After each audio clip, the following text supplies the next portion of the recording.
दोस्तों आज फिर आपके लिए एक प्रैक्टिकल वीडियो मैं लेके आया हूँ जिसमें आपकी काफ़ी प्रैक्टिकल चीज़ें क्लियर आउट होने वाली हैं। सबसे पहले मैं बता दूँ कैंटिलीवर बीम जो होता है, कैंटिलीवर छज्जा जहाँ बोल लो, तो उसका बेसिक मैं आपको बताऊंगा क्या होता है। डोवेल्स बार जो होते हैं, बेस्ट केमिकल कौन सा है डोवेल बार लगाने का तरीका क्या है, और भी काफ़ी चीज़ें। फिर एक कंक्रीट का बैंड होता है जो हम जब ब्रिक वर्क करते हैं, वो बहुत ज़्यादा इंपॉर्टेंट चीज़ है। जिनके घर में क्रैक्स आते हैं वो ये ज़रूर देखना, कंस्ट्रक्शन से पहले आपको ये चीज़ प्रोवाइड करवानी है। मतलब फुल प्रैक्टिकल वीडियो होने वाली है। लाइव साइट पे जाके आपको सब चीज़ें दिखाने वाला हूँ, सब चीज़ें बताने वाला हूँ। ऐसी प्रैक्टिकल वीडियोस आपको किसी चैनल पे नहीं मिलेंगी, सिर्फ सिविल साइट पे विजिट पे ही मिलेंगी। तो पूरी वीडियो देखना। थोड़ी लंबी वीडियो है, 8 से 10 मिनट की वीडियो है, लेकिन काफ़ी नॉलेज इसमें से मिलेगा। तो पहले हम सबसे पहले स्टार्ट करते हैं जो हमारा डोवेल्स होता है, उसके बाद बैंड के बारे में बात करेंगे, फिर हम कैंटिलीवर के बारे में बात करेंगे। तो सबसे पहले मैं बता दूं, डोवेल्स जो होते हैं, आपने जो देखा होगा कि हमारा जो सरफेस होता है, अगर स्लैब है या बीम है, तो फ्यूचर में कभी एक्सटेंशन करने को आता है। जैसे ये सामने आप देख रहे हो, ये लिफ्ट है, इसमें एक स्लैब की जानी है।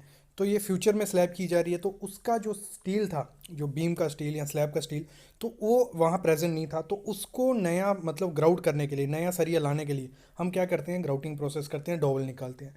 तो यहाँ पहले होल किया जाएगा, फिर उसमें जो भी मेंशन डाया का स्टील है वो वहाँ पे ग्राउट कर दिया जाएगा आगे बीम के लिए। ऐसे ही प्रोसेस किया जाता है। इसमें मेन ध्यान क्या रखना होता है कि आपको जो होल वो प्रॉपर होना चाहिए। जो डॉबल आप सरिया डाल रहे हो उसके डाया का आपका होल होना चाहिए। फिर ग्राउटिंग के लिए अगर मैं केमिकल की बात करूँ, तो आप सामने देख रहे हो फिशर केमिकल, FIS EM, जो 585 ऐसे है, इसका मतलब ये कोड है। तो ये काफ़ी अच्छा फीचर है। सिक्का का भी आता है, बाकी हिल्टी का भी आता है। तो काफ़ी केमिकल्स आते हैं जो यूज़ किए जाते हैं, लेकिन फिशर का है, ये कॉस्टली है थोड़ा। एक ट्यूब आपको ये 5000 की पड़ेगी। और इसके मतलब स्ट्रेंथ के हिसाब से पड़ता है, कुछ 4500 की भी मिलती हैं, कुछ 5000 की भी स्ट्रेंथ पे होता है। 500 वाली सस्ती रहती है। तो इसकी हेल्प से हम क्या करते हैं, जो सरिया आप सामने देख रहे हो उसको हमने यहाँ ग्राउट किया। ये बीम का स्टील है। तो ये आपको आइडिया लग गया होगा कि डोबल्स क्या होते हैं। जहाँ मतलब जहाँ फ्यूचर में कोई एक्सटेंशन करना हो, वहाँ स्टील प्रेजेंट नहीं हो, वहाँ हम डोवेल्स निकालते हैं। जहाँ आप डोवेल्स उनको बोल सकते हो कि हम सरिया, देखा होगा आपने, स्लैब कोई रूम 2 रूम बनाता है और सरिया आगे निकला रहता है, वो बाद में उधर फ्यूचर में कंस्ट्रक्शन करनी होती है, तो उससे भी हम डोवेल्स बोलते हैं। ये डोवेल्स जो किए, ये ग्राउट किए गए हैं, ग्राउटिंग प्रोसेस से किए गए हैं। तो ये आई होप आपको समझ लग गया होगा कि डोवेल्स क्या होते हैं और हम उसको ग्राउट कैसे करते हैं। अगर कोई भी कंक्रीट सरफेस है, हमें वहाँ से स्टील निकालना हो, तो प्रॉपर बेस्ट तरीका क्या है, ऐसे ही होल करके केमिकल डाल के उसमें सरिया ग्राउट कर दो। दोस्तों ये छोटा सा वीडियो था जो आपके काफ़ी हेल्पफुल होगा।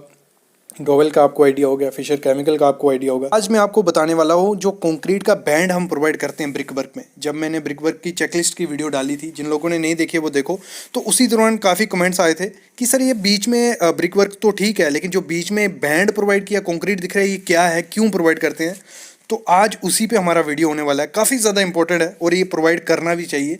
जो लोग घर की कंस्ट्रक्शन कर रहे हैं वो ये वीडियो कंप्लीट देखना, और साइट इंजीनियर ज़रूर देखना, क्योंकि मैं इसकी इंपॉर्टेंस बताने वाला हूँ।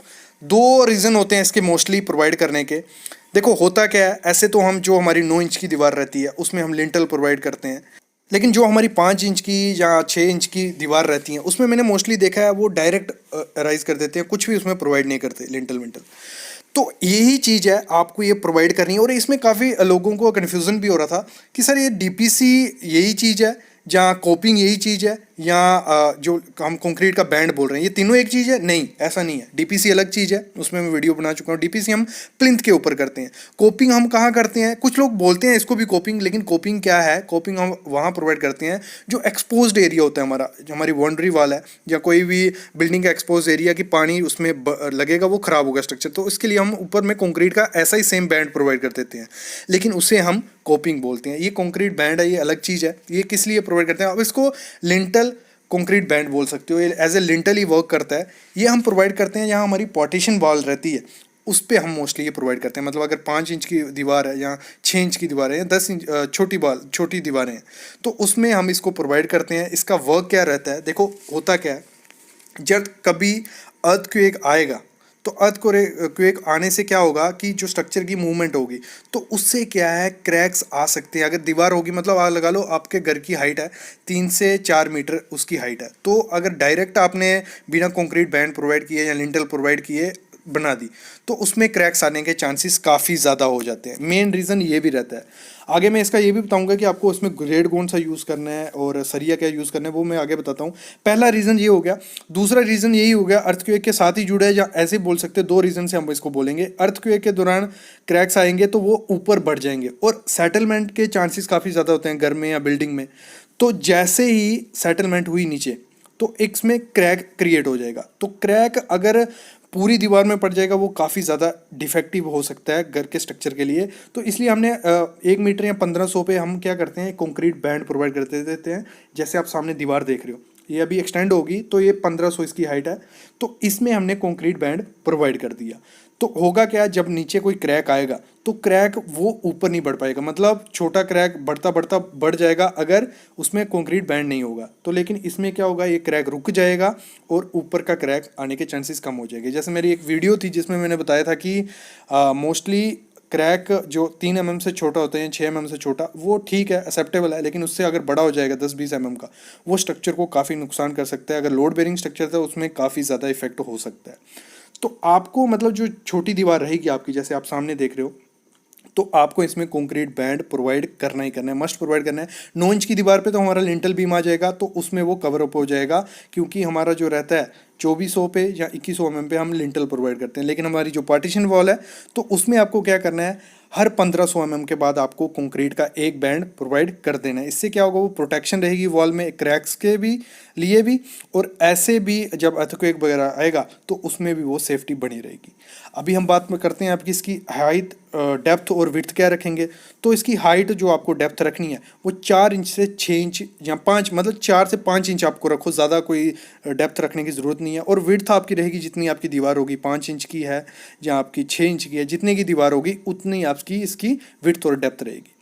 अभी हम बात करते हैं इसमें आपको जो स्टील यूज़ करना है, वो आपको 8 mm या 10 mm के 2 रॉड प्रोवाइड करने हैं। स्टीरअप तो हम इसमें प्रोवाइड नहीं कर सकते, तो इसलिए आपको यू पावर इसमें प्रोवाइड कर देने होते हैं। तो आई होप आपको आइडिया लग गया होगा कि डीपीसी, कॉपिंग और इसमें जो कंक्रीट का बैंड है इसमें क्या डिफरेंस है। और मोस्टली 2 पॉइंट जो मैंने बताए, क्रैक्स से बचने के लिए और अर्थक्वेक से बचने के लिए हमें कंक्रीट बैंड प्रोवाइड करना ही करना है 5 इंच की या 6 इंच की दीवार में। आज मैं आपको कैंटिलीवर स्लैब या छज्जा या कैंटिलीवर बीम का थोड़ी टिप्स दूंगा कि क्या क्या ऐसे साइट इंजीनियर आपको पता होना चाहिए, और जब आप काम करवाओ, उसकी डी शटरिंग करवाओ या स्टील बाइंडिंग करवाओ, तो आपको क्या क्या चीज़ें ध्यान देनी है।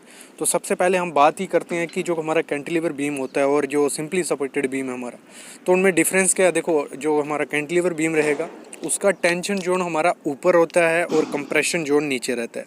और सिंपली सपोर्टेड बीम में आपको देखा होगा कि हमारा ऊपर कंप्रेशन जोन रहेगा, नीचे टेंशन जोन रहेगा, मतलब दोनों में उल्टा होता है। तो जब भी हम उसमें अगर बीम की बात करें, बीम का हम सरिया बांधेंगे तो जो स्टीरअप की हुक रहेगी वो सिंपली सपोर्टेड बीम में नीचे जाएगी और कैंटिलीवर बीम में ऊपर आएगी। तो ये गलती की जाती है काफ़ी साइड पे कि स्टीरअप का हुक एक ही साइड पे प्रोवाइड कर दिया जाता है। जैसे हम सिंपली सपोर्टेड बीम में करते हैं, कंप्रेशन जोन में ही ऊपर में ही प्रोवाइड करवा देते हैं, और कैंटिलीवर बीम में भी ऐसे ही कर देते हैं। तो वो एक काफ़ी बड़ी गलती होती है।